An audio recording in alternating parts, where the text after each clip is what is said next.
are someone who loves succulents and love compact, beautiful plants, these two are another beautiful two plants that I'm going to introduce today.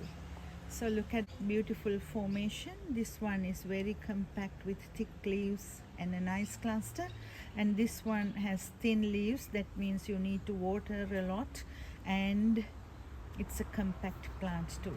So this plant is called Crassula Dorathia.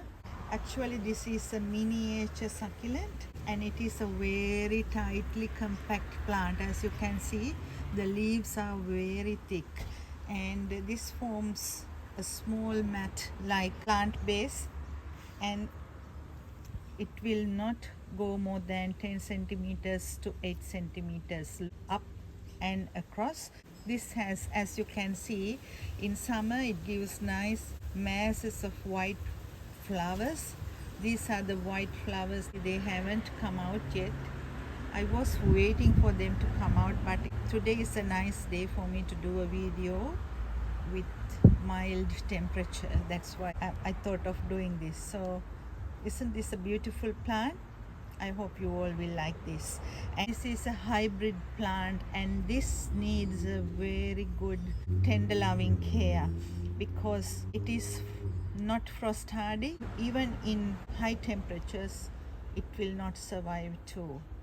It's really good to put this plant in under protection or shaded positions outdoors. And this is a very slow growing plant and needs protection in most climates. You can water this plant all year round. I think this is all about this plant. And this plant is called Hawaiian Portulaca, and this Portulaca varieties are Hawaiian plant, and this is a endangered plant in Hawaii. This is a very easy to cultivate plant, and we are fortunate to have this plant growing. If it is endangered, we need to look after it really well too. So this can grow to 20 centimeters with thick fleshy leaf clusters, goes up to 20 centimeters and produce lots of offsets. Still, I don't see any babies in this plant. Yellow flowers appear in summer. This is not a very matured plant, so it will not give flowers for me this summer. This is really good in full sun or in partial shade, and you can grow them in the garden too. And it is good for hedging or fence lines or rockeries or in pots. In indoors, you can leave it in a very sunny position, and otherwise it will grow thin and weak. Colder climates, you can't put this out in the garden. You need to put it in a pot. If not, it will die.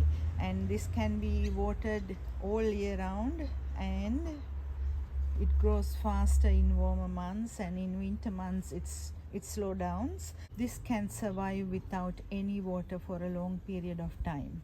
The conclusion is, if you are living in a colder climate, don't put this in the garden, put it in a pot. That's all about those two plants, and I hope you got a good idea about those two plants. I will use them as a succulent arrangement, and I will write the link in the description box below.